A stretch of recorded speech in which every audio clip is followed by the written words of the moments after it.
ഓസ്ട്രേലിയയിൽ നടന്നത് പഹൽഗാം ആക്രമണമാണ് എന്ന് പറഞ്ഞാൽ അമ്പരിപ്പിക്കുന്നതാണോ? അല്ല.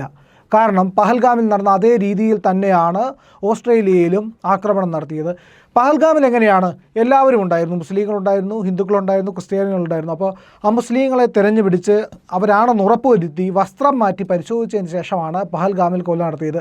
ഇവിടെ ഹനൂഖ ആഘോഷത്തിൻ്റെ ഭാഗമായി ഒത്തുചേർന്ന ജൂതരാണ് അവിടെ ഉള്ളത് എന്ന് ഉറപ്പിച്ചിട്ടാണ് ഈ ആൾക്കാരെ മുഴുവൻ വെടിവെച്ച് കൊന്നത്. ഒരു അച്ഛനും മകനും ചേർന്നിട്ടാണ് ഈ കൊല നടത്തിയത് എന്നുള്ളത് നമുക്കറിയാം. ഇതിൻ്റെ വിശദാംശങ്ങൾ ഇപ്പോൾ ഓരോന്നോരോന്നായിട്ട് പുറത്തു വരുന്നു. അപ്പോൾ നമ്മളിത് കൃത്യമായിട്ട് ചർച്ച ചെയ്യേണ്ടതിൻ്റെ കാരണം എന്ന് പറഞ്ഞു കഴിഞ്ഞാൽ അതിഭീകരമായ രീതിയിൽ മതത്തിൻ്റെ പേരിൽ മതം നോക്കി മനുഷ്യരെ വേർതിരിച്ച് കൊല്ലുന്ന ഒരു കാട്ടാളത്വം, ഒരു അതിനീചമായിട്ടുള്ള പ്രവൃത്തിയാണ് ഇവിടെ നടന്നുകൊണ്ടിരിക്കുന്നത്. അത് ലോകത്തെല്ലായിടത്തും ഇപ്പോൾ വ്യാപകമായി നടന്നുകൊണ്ടിരിക്കുന്നു. ഭീകരവാദം എന്ന ഓമന പേരിൽ അതിങ്ങനെ നടന്നുകൊണ്ടിരിക്കുകയാണ്. ഈ ഭീകരവാദത്തിനെ ഇല്ലായ്മ ചെയ്യുക എന്നുള്ളത് മാനവരാശിയുടെ നിലനിൽപ്പിന് അത്യന്തം വേണ്ട ഒരു കാര്യമായി മാറിയിരിക്കുന്നു. അതായത് ജിഹാദികൾ ഇല്ലാതായാൽ മാത്രമേ ലോകത്തിന് സമാധാനമുണ്ടാവുകയുള്ളൂ എന്ന ഒരു അവസ്ഥയിലേക്ക് ലോകം വന്നെത്തിയിരിക്കുന്നു.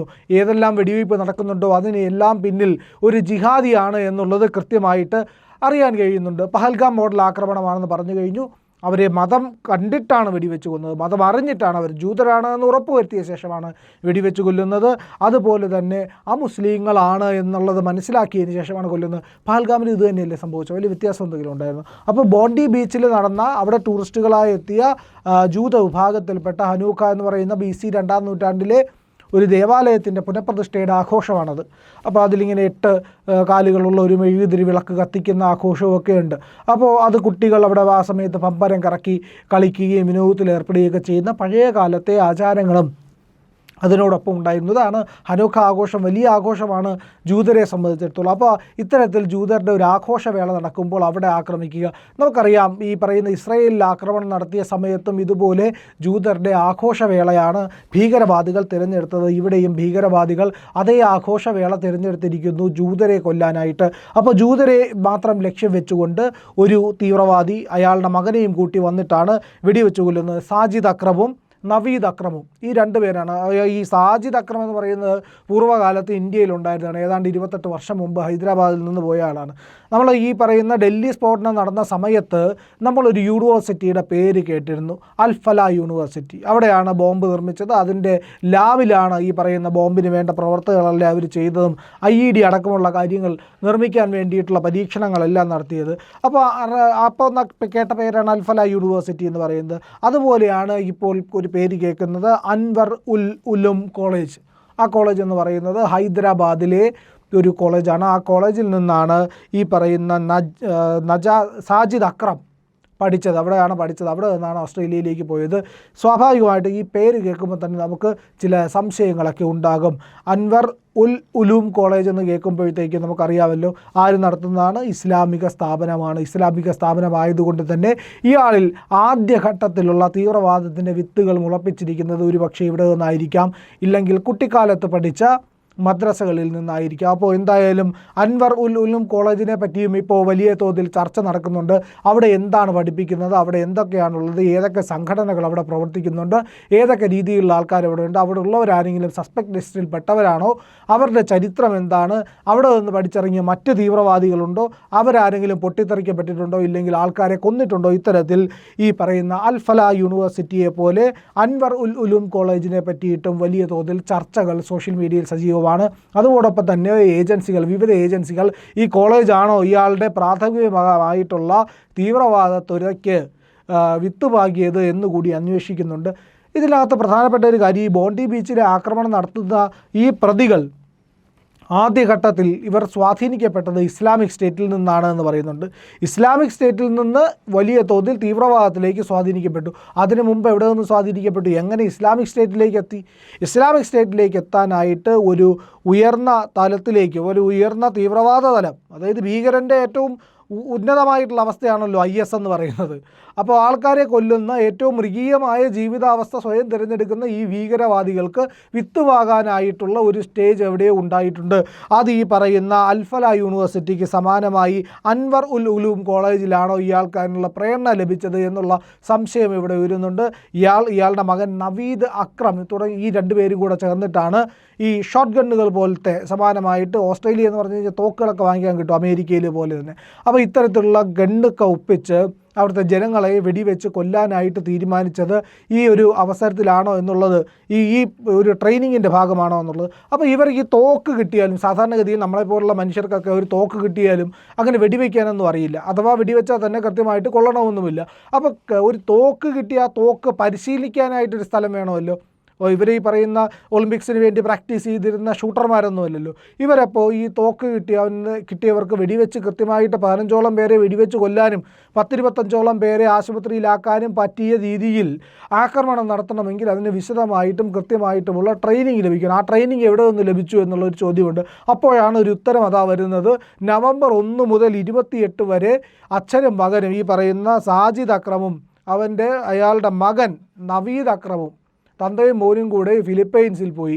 ഫിലിപ്പൈൻസിലാണ് ഈ പറയുന്ന മതത്തിൻ്റെ ട്രെയിനിങ് കിട്ടിയത് എന്നുള്ളതാണ് പ്രധാനമായിട്ടും. അതായത് മതത്തിൻ്റെ അടിസ്ഥാനത്തിലുള്ള ആൾക്കാരെ വെടിവെച്ച് കൊല്ലാൻ വേണ്ടിയിട്ടുള്ള തീവ്രവാദികളുടെ ആയുധ പരിശീലനം ഫിലിപ്പൈൻസിൽ നിന്ന് ലഭിച്ചു എന്നാണ് ഇപ്പോൾ അറിയാൻ കഴിയുന്നത്. നവംബർ 1 മുതൽ 28 വരെ ഏതാണ്ട് 28 ദിവസം ഫിലിപ്പൈൻസിൽ ചെലവഴിച്ചു എന്നുള്ളതാണ്. ഫിലിപ്പൈൻസിൽ വലിയ തീവ്രവാദി സംഘടനകളൊക്കെ ഉണ്ട്. അബു സൈഫ് എന്ന് പറയുന്ന ഒരു തീവ്രവാദിയുടെ നേതൃത്വത്തിൽ ദക്ഷിണ ഫിലിപ്പൈൻസിൽ ഇത്തരത്തിൽ IS-ന് പിന്തുണ നൽകിയിരുന്ന തീവ്രവാദി സംഘടനകൾ പ്രവർത്തിച്ചിരുന്നു എന്നുള്ളതാണ്.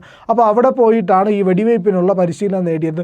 സ്വാഭാവികമായിട്ടും ഇറാഖിലോ സിറിയയിലോ പാകിസ്ഥാനിലോ എങ്ങാനും പോയാണ് ഈ പരിശീലനം എടുത്തതെങ്കിൽ അവർ സ്വാഭാവികമായി സംശയിക്കപ്പെടും. ഈ പറയുന്ന വിസ അടിച്ചു കൊടുക്കുന്നവനറിയാം ഇവന്താ അങ്ങോട്ടാണ് പോകുന്നത്, ഇന്ത്യയിൽ നിന്ന് വന്നവനാണ്, മുസ്ലിമാണ്, ഇവൻ ഓസ്ട്രേലിയയിൽ താമസമാക്കിയവനാണ്, എന്നിട്ട് ഇവൻ ഇറാഖിലോ സിറിയയിലോ പോകുന്നു, ഇല്ലെങ്കിൽ പോയിട്ട് തിരിച്ചു വരുന്നു.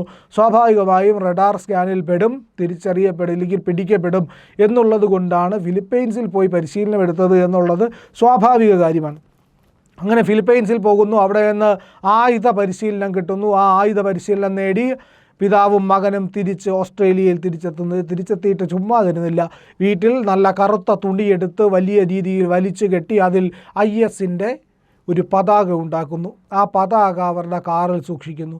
അത് മാത്രവുമല്ലായിരുന്നു, ഇവരുടെ കൈവശം ഒരു സ്ഫോടക വസ്തു ഉണ്ടായിരുന്നു, IED. നമ്മുടെ ഈ ഡൽഹി ബ്ലാസ്റ്റിനൊക്കെ ഉപയോഗിച്ചതിന് സമാനമായിട്ടുള്ള ഒരു IED കൂടി ഇവർ നിർമ്മിച്ചിരുന്നു. പക്ഷേ അത് പൊട്ടിക്കാനുള്ള സമയം കിട്ടിയില്ല. അത്രയും ആൾത്തിരക്കുള്ള ഒരു സ്ഥലം ഇവർക്ക് തിരഞ്ഞെടുക്കാൻ കഴിഞ്ഞില്ല എന്നാണ് പറയപ്പെടുന്നത്. അതുകൂടി കിട്ടിയിരുന്നെങ്കിൽ അതുകൂടി പൊട്ടിച്ച് കൂടുതൽ ആൾക്കാരെ കൊല്ലാൻ ഇവർക്ക് കഴിഞ്ഞതിന്. എന്തായാലും കാഫിറിനെ കൊന്നാൽ സ്വർഗം കിട്ടും, ഈ പറയുന്ന ഹൂറിയെ കിട്ടുമെന്നുള്ള വിശ്വാസത്തിലാണ്.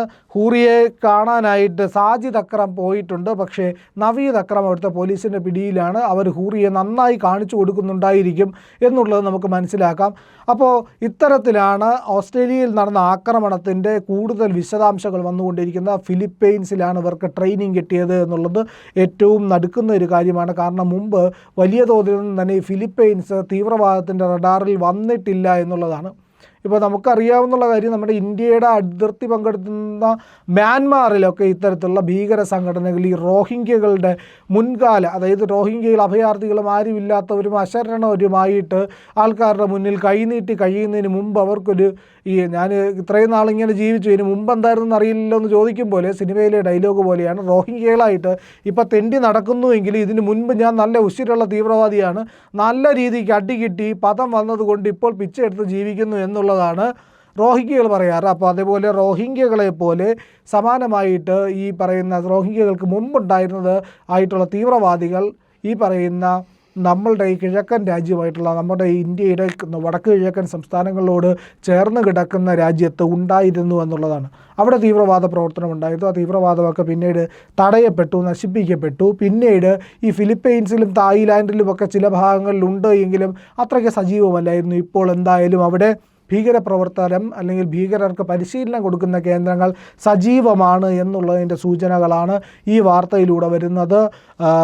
ഈ പറയുന്ന സാജിദ് അക്രമും നവീദ് അക്രമും ട്രെയിനിങ് നേടിയിരിക്കുന്നത് ഫിലിപ്പീൻസിൽ നിന്നാണ് എന്നുകൂടി വരുന്നു. IS-ൻ്റെ ആശയങ്ങൾ ഉൾക്കൊണ്ടുകൊണ്ട് അതിൻ്റെ പതാകയൊക്കെ വരച്ച് വെച്ച് IED ഒക്കെ വെച്ച് പൊട്ടിച്ചാളെ കൊല്ലുക എന്നുള്ള പ്രവർത്തനമാണ്. അപ്പോഴാണ് നമ്മുടെ ഇവിടുത്തെ ഒരു IAS-കാരി ദിവ്യ എസ് അയ്യർ നിന്ന് തീവ്രവാദത്തിന് പുട്ടിയിടുന്നത്. അയ്യോ, ജിഹാദ് എന്ന് പറയുന്നത് മനുഷ്യൻ്റെ ചോദനകളെ ശമിപ്പിക്കാനുള്ള ഒരു ഉത്കൃഷ്ടമായ പദ്ധതിയാണ്. പറഞ്ഞു തീർന്നില്ല, പുട്ടിയിട്ട് തീർന്നില്ല. അതിനു മുൻപേ അതാ പൊട്ടി ഓസ്ട്രേലിയയിൽ 15 പേരുടെ നേർക്ക് വെടിയുണ്ട. ഇവിടെ പഹൽഗാമിലും ഇതേ കാര്യം പൊട്ടിയിട്ടുണ്ട് ഈ IAS-കാരി. അപ്പോൾ വാ തുറന്നോ എന്നുള്ളൊരു സംശയമുണ്ട്. എന്തായാലും ഈ പറയുന്ന രീതിയിൽ ജിഹാദിനെ വെള്ളപൂശുന്നവർക്ക് ഇപ്പോൾ ഒന്ന് കാണാൻ കഴിയുന്ന കാഴ്ചയാണ് ഓസ്ട്രേലിയയിൽ നിന്ന് വരുന്നത്. തീവ്രവാദം അതിൻ്റെ ഫണം വിടർത്തി വിഷം ചീറ്റുന്നത് കാണാം. ആ വിഷത്തിന് വളം വെച്ച് കൊടുക്കുന്ന IAS-കാരൊക്കെ ഓർത്തോളൂ, ഈ തോക്കുകൾക്ക് അധിക കാലം എടുക്കില്ല ഞങ്ങൾക്കും നിങ്ങൾക്കും, അതായത് എനിക്കും നിനക്കും നേരെ ചൂണ്ടാനായിട്ട് അധികം വൈകില്ല. അതുകൊണ്ട് തന്നെ ജാഗ്രതയായി ഈ പറയുന്ന ജിഹാദികൾ ഇല്ലായ്മ ചെയ്യപ്പെടുന്നതുവരെയും ജാഗ്രതയോടുകൂടി ഇരുന്നില്ലെങ്കിൽ ഇത് മഹാവിപത്തിലേക്കായിരിക്കും പോവുക എന്നുള്ളതിൽ സംശയമില്ല. നിങ്ങൾ ഞങ്ങളുടെ കൂടെ ഉണ്ടാവണം.